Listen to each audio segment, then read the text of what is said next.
நல்லதே நடக்கும்.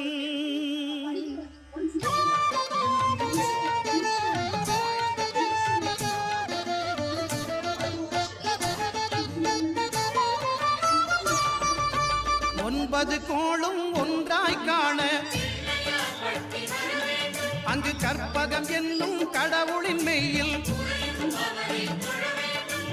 ஒன்பது கோளும் ஒன்றாய் காண அங்கு கற்பகம் என்னும் கடவுளின் மெய்யில் சூரியன் முதலாய் 9 கிரகமும் பலவித குணங்களை கொண்டிருக்கும். எங்கள் கற்பக தருவில் அவை வரும்போது ஒன்றாய் சேர்ந்து பலனளிக்கும்.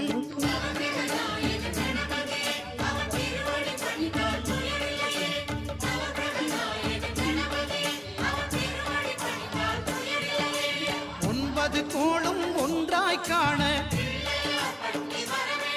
அங்கு கற்பகம் என்னும் கடவுளின் மெய்யில்